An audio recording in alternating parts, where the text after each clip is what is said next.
to Doctor's Orders. I'm Dr. Matt, and this is the Doctor's Office here in Seattle, Washington, where I'm going to tell you a story about a delightful whiskey from our shelves. This is the Suntory Special Reserve. It's from the 1970s. It's shaped after their kiln, where they dry the barley.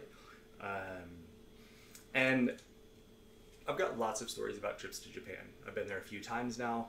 But on my first trip, I had that wide-eyed, oh my gosh, this is the first time I've been here, look on my face pretty much the entire time. And I love telling stories about the people behind things, as you know. And I had made a point of going to visit some of the distillers along the way. I went up to Yoichi, I've told you a story about that. I went to Hakushu, I'll probably tell you a story sometime there. This is a story about the time that I went to visit Yamazaki. So, Oyamazaki is this little town partway between Kyoto and Osaka. And I'm staying in Kyoto, take the train over there, had a tour lined up and everything. And as I get off the train, I'm walking through the town, and there's big signs pointing at, yep, go this way to get to the distillery, because a lot of people are going to the distillery from there. And I passed this temple, and in the yard around the temple, they were having kind of a, I guess like an art fair of sorts. Ooh, let me drink this first. Hang on.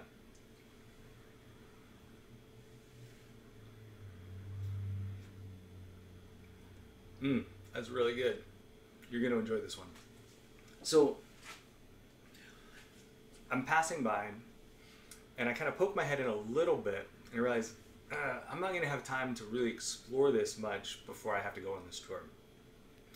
So in the back of my head is this whole time, like, man, I really hope this thing is still going by the time this is done.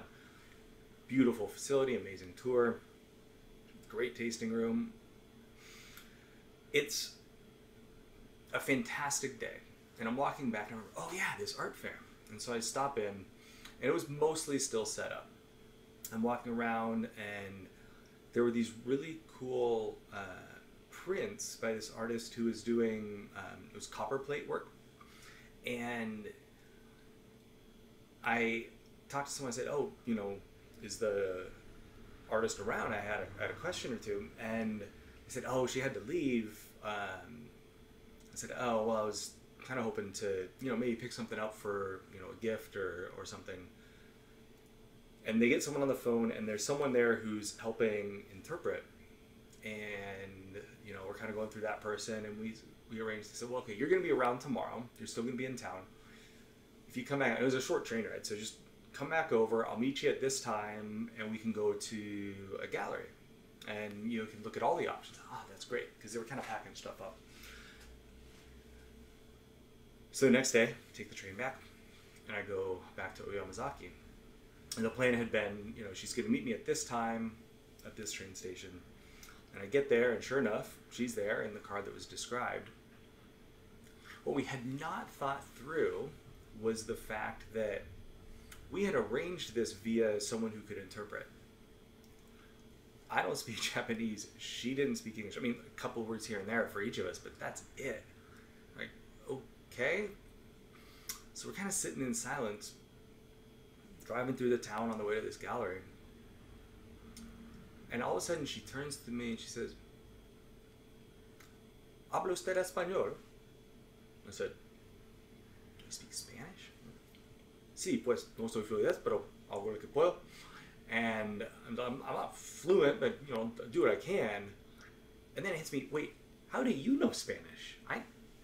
I grew up in California, and, you know, between working in back of restaurants and hospitals and all that, like, I visited Mexico a bunch. I got picked up a decent amount of Spanish. I'm not fluent, but turns out she had done some of her training in Spain and hadn't spoken Spanish really in decades. But she said, yeah, I thought, you know, maybe you're from America, you might speak Spanish. There's a lot of people who speak Spanish there.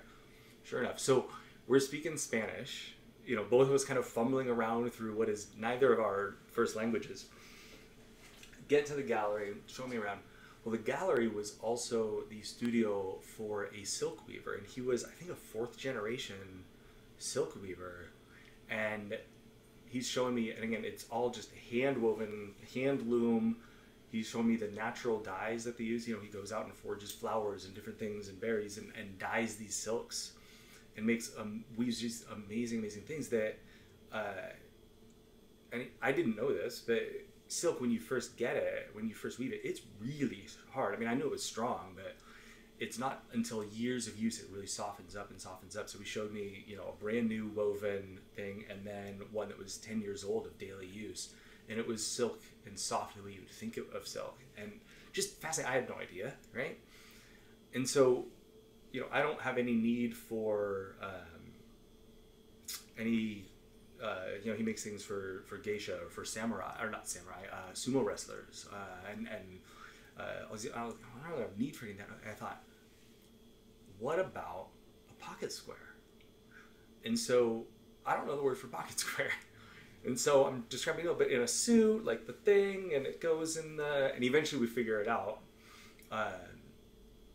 and I kind of describe what I had in mind, and you know, again. So I'm describing it to her in broken Spanish. She's interpreting into Japanese, and we're hoping maybe this works out. And so he proceeds to take some notes. Says, "Yeah, I think we can do that," and makes an absolutely beautiful pocket square. Made a couple of them, but this is one of them right here. I'll pull it out. I'll show it to you. I've got it kind of folded up just so it fits in this particular suit. But I had asked. I said, "Look, your choice." But just different stripes of all these different colors, all these different natural colors that he's found, and weaves the silk of different widths so that I can be a little bit different every time I use it, and then had him literally weave in the artist's signature in right there. So this is absolutely, I always say absolutely, but it really is. This is absolutely my favorite pocket square because it's got that really cool story behind it, and it reminds me of being in Yamazaki and this amazing cultural intersection that had she not trained in Spain, had I not learned Spanish, at least fumblingly along the way in kitchens and hospitals, we wouldn't have been able to have this interaction. I wouldn't have this. So all of the experiences that had to happen for this object to exist hurts my brain to think about it. And so when I think about drinking any whiskey from Yamazaki, any of those Suntory products that have that in it, including this one from the 70s. This is from the 1970s. What? That's amazing. You know, the person who made this lived in probably in the 60s, 50s, was making this. And so they grew up in the 30s and 40s.